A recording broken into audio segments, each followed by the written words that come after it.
Welcome to the channel.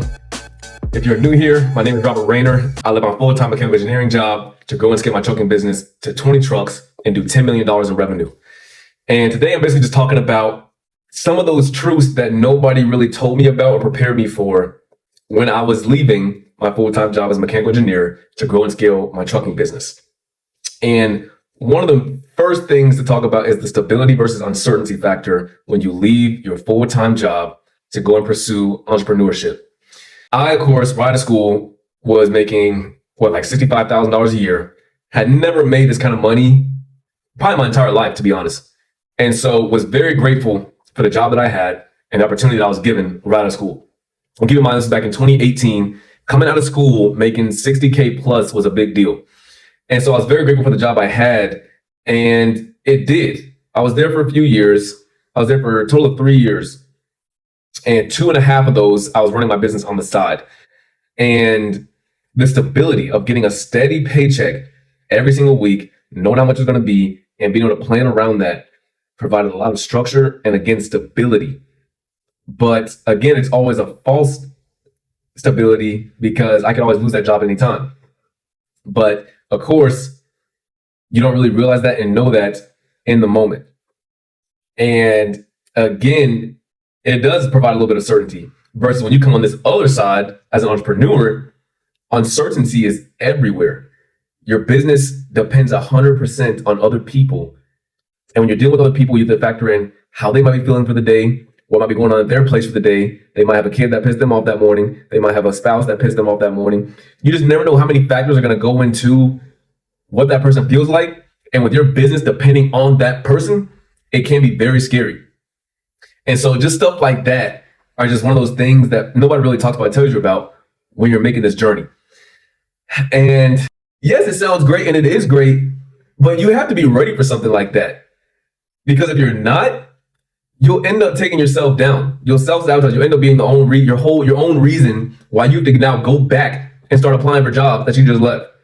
It takes a lot of discipline to not only maintain what you built, but also keep it going. Because I noticed my 9-to-5 job did provide structure. So before I left my engineering job, I knew I had these hours blocked out to cater to this job because it was paying my bills. I did not pay myself. While I was getting my engineering money, I was not paying myself for my business.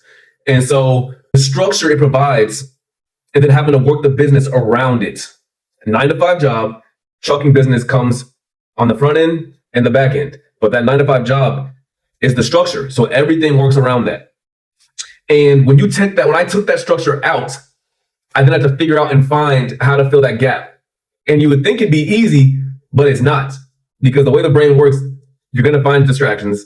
There's going to be things, whether it be some people it's women, some people it's the shiny red object syndrome, where there's another business opportunity that you think you can go make more money on because it's faster and sounds better, and it's really not. Or it could just be you want to spend money. You got more time now. You think you're making money. You want to go spend money. It doesn't matter what it is. It takes discipline to keep going every day and having the freedom to do whatever it is that you want. You can go party, go drink every single day. Or you can get over here, sit your butt down, and keep attending to this business. One's definitely going to be more fun than the other, but one's obviously also going to get you very, very far in life, while the other's going to keep you stuck and possibly take you downhill. And the things that kind of keep that in order and locked in sometimes can be the financial roller coaster. So with business, obviously, when you catch a claim and find them on white glove, you're going to have 2 weeks, maybe 3 weeks, how many trucks you're running, where you're not making any money. And so that's where that discipline also comes in, to put money back and not spend everything you make. And that's why I believe if you're not secure in your personal finances, in your personal life, the same exact things that show up in your personal life that are causing you issues are going to show up in your business every single time. If you can't manage your own personal financial money, you will not be able to manage your business finances either. If you are not a good communicator in your personal relationships, you're not going to be a good communicator and a good leader in your business. Everything that shows up in your personal life will show up in your business. But back to the financial roller coaster. There were weeks in my business, maybe even months, where I didn't make a single penny, or where I actually lost money. Never forget this one thing that one of the guys in my full-time job who told me about finding my white glove and how to prepare. He said, do not prepare for a rainy day, prepare for a tsunami. And I took that to heart. And so I was on this road to 100K. I actually ended up getting like 200K stacked back and just sitting in a savings account. $200,000. Because to me, that was my tsunami. I could go years without working. My business could go down the drain and I would still be fine. By the time I ran out of money, I would already have more money coming in from either some other business or a job. That was just the way it worked. And that's still the way I think to this day. And the financial roller coaster, though, is one that people don't prepare for. And so you're living paycheck to paycheck in your personal life. And next thing you know, you're living paycheck to paycheck in your business. Something happens and then boom, you're done. You can't even weather a single storm. You can't even weather one rainy day, let alone a tsunami. And that's just some of the stuff nobody tells you about. One of the other ones that is always hard to swallow is the sacrifices. The sacrifices to really get to where you want to get to. And it's honestly, I think, the biggest part of what will separate the good from the great, or the people who settle in their lives to the people who really buckle down and go after whatever it is that they want. It's the sacrifices.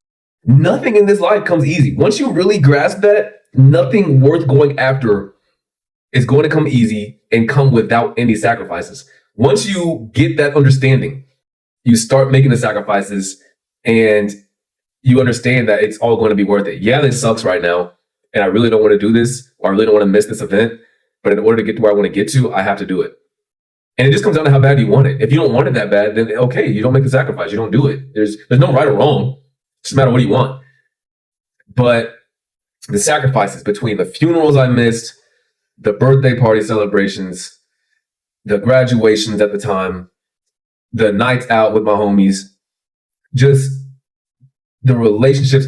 There was so much sacrifice to get to $10 million and 20 plus trucks by the time I was 28 years old. You really can't comprehend it. It's not something I can speak on. It's just something I have to live with. But that is something that nobody will tell you about. The weekends, your comfort zone, it all goes the way. You're going to be extremely uncomfortable. Being an entrepreneur and going after a small business or business venture, whatever it is that you're going for, there's going to be sacrifices. The only one, thinking back on the last 6 years of me doing this, the only one thing that I look back and was like, man, I wish I would have made that one, is my mom's 60th birthday celebration. And what's interesting about that one, though, is that, yes, I wish I would have made it, but my mom being able to retire at the time she retired because of the decisions that I made and the things that I was able to do through my business, no question. There's no question. There's no question. I would miss her birthday every single time if it meant that she could retire on time or early whenever she wanted to because she knew everything was going to be taken care of. And that's the bottom line. That's the bottom line. But again, there are some real rewards at the end. And even along the way, enjoy the journey. Enjoy it. You're going to learn so many things about yourself that you never even knew. And you just got to welcome it. You got to welcome the hard stuff. Welcome it because it's how you begin to grow. It's how you grow. But some of those real rewards at the end, again, it just depends on what you're going after. But I know for me, of course, being able to have my mom retire, one of the greatest rewards ever. But two, the freedom. I never really needed to be driving an expensive car, have a big house, or any of that stuff. For me, it was all about freedom.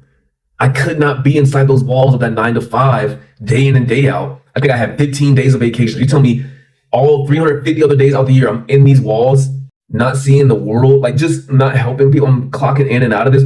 I can't do it. I can't do it. So to me, the greatest reward of all was my freedom. And then, of course, along the way, was able to get some great things like this condo that I'm sitting in right now. I own a condo in downtown in West End. I bought it at 25 years old. My car is paid off. I haven't paid a car note in almost 5 years. I have freedom. I don't worry about money. One of the things that this world is haunted by, I do not worry about. But on top of that, I have my freedom. That is the payoff of making the sacrifices and doing those hard things that you don't want to do. If you are new here, be sure to like, comment, subscribe, and be sure to check the link in the description and join the Final Mile Hustle. We go over everything Final Mile White Glove. If you're struggling in your business or looking to get started, hit the link in the description and subscribe to the channel. Happy to have you here.